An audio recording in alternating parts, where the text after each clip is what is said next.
Welcome to Your Wine Cellar. This week we are celebrating the Autumn Internationals, and regardless of whether or not you've been following the series, you may not know that actually we film these episodes from Twickenham and St Margaret's, very close to the home of English rugby. Indeed. So it feels entirely appropriate that we're talking about the Autumn Internationals. Yeah, so we've got a selection. We've got Argentina coming over to England. Yep. We've got New Zealand playing Barbarians and Wales. Yep. And we've also got Australia coming to play England as well. So yes. We've gone for wine from those three countries. So yes, we have the best of the Southern Hemisphere, and it's rather appropriate that we're not tasting a South African wine because currently they're a pretty poor rugby playing nation. But first off, we're going to go with the Pumas. Yeah, so we've got a Torontes, so a new grape for us. Yep. From Salta in Argentina. This is from Tesco. Mm-hmm. It's in the Tesco Finest range. I think it was, how much a bottle? £7.50. Right, let's give it a go. Bit of a bargain. Okay, so on the nose, it's quite minerally to an extent, but it's also there's also some fruit coming through there, I think. And honeyed. So honeyed apricot maybe. More than anything. Yeah. 100% honeyed apricot is. You're not really getting much more through than the fruit, I don't think. It sort of smells a bit candied, a bit honeyed, quite acidic, fairly dry, but not over the top. I'll say you get that fruit flavour, but it's a bit more citrus, a bit more lime. Yeah, I think you get the dryness, which was unexpected because on the nose it is honeyed and then it is more dry and acidic. And you're right about lime, and maybe Cox apples. Yeah, I'd agree with that. It's a little bit surprising given what you initially get. Yeah, it doesn't taste quite as sort of sweet fruity as you get from the nose. It's a little bit like a surprise package at the Rugby World Cup. Yeah. Argentina, you know they're talented. They could go. They could go a long way, and they might surprise you. Indeed. Just like this. Cheers. So next up, we have a Kiwi wine. Yep. To represent the All Blacks, and to represent the All Blacks, we have a white wine. Oh. Makes a lot of sense. Yeah. Anyway, we have a Sauvignon Blanc from Marlborough. So probably something tried and tested path for us. Yeah, exactly. Lovely smell. Pretty floral. It smells almost like tomato leaf, so like a tomato plant. There's some lemongrass there, isn't there, I think? It's almost, it's floral, but a bit buttery at the same time. The more you stick your nose in, the more you notice. There's kind of a sort of a creamier edge to it, isn't there? It's not just the flowers. Not much fruit. No, not on the nose anyway.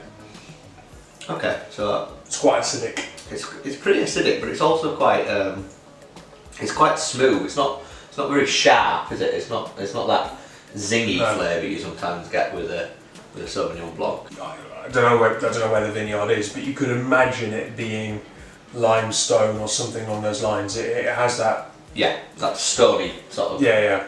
Dare I say fresh quality to it. It's got a lot of apples and pears going on, I think, the fruit, I would say.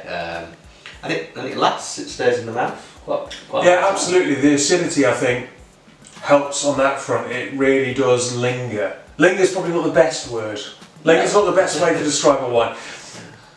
Lasts. It lasts. Yeah. You're getting a lot out of the taste, aren't you? I mean, it does stay with you for a while, and you could, it's something you could probably drink over the course of an evening as opposed to. Yeah, it's one of those wines that you can imagine if you're on holiday and you're sitting and chatting with friends or reading or chilling out.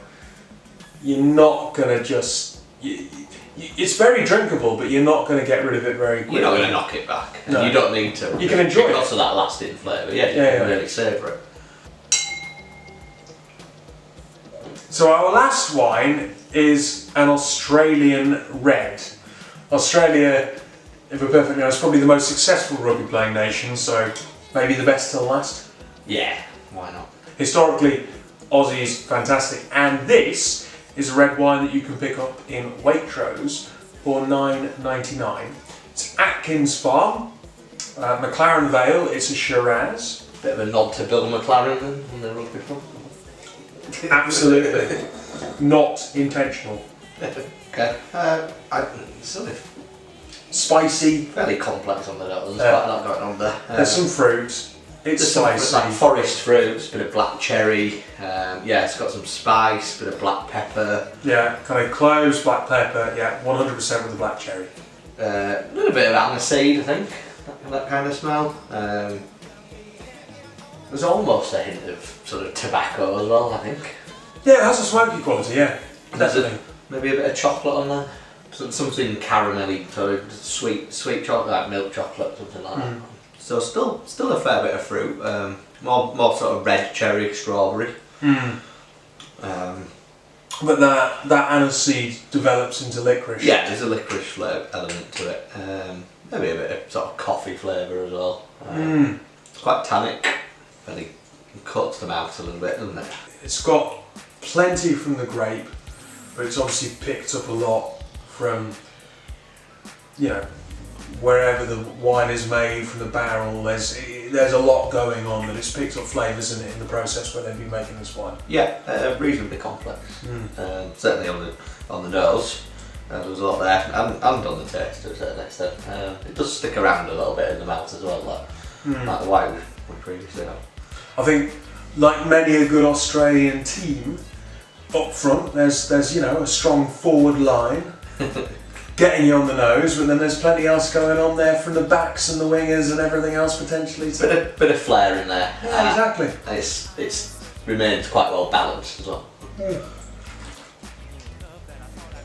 A very nice wine. Cheers.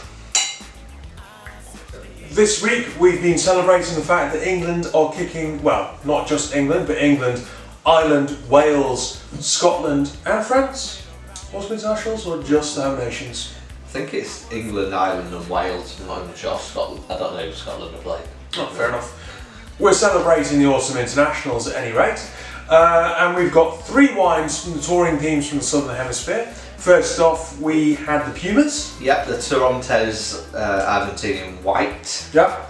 From Mendoza. You got that from Tesco. Yes. For £7.50. £7.50. Honeyed on the nose, but a bit more dry and acidic than you would necessarily expect. Yeah. It tastes less sweet than you might think it would. Then we had our All Blacks representative. We had our Marlborough Sauvignon Blanc, also from Tesco's, also £7.50. Yeah, very nice. Quite surprising. Lasted in the mouth. Floral nose. Yeah. Fruity flavours. Yeah. Quite limey, I guess, on the thing. I don't think the Kiwis would appreciate being referred to as being Limey. quite limey. And lastly, the Kangaroos or the Wallabies, depending on your code. There's the Atkins Farm Red, Shiraz, from South Australia. Pretty complex wine. Yeah. Probably my favourite one of the week, I would say. Lot going on in the smell, quite spicy, dark fruits. I think on the taste, a bit lighter fruits, so strawberries and cherries, some licorice in there, a bit of aniseed. And first 2 were Tesco. This one's Waitrose. So first 2 £7.50. This one £9.99. All 3 wines under a tenner. All perfectly drinkable, enjoyable, and perfect accompaniments if you've got your mates around watching the rugby. Good excuse to be drinking some wine. Good excuse to open a bottle of wine. Absolutely. Wine for all. Cheers. Cheers.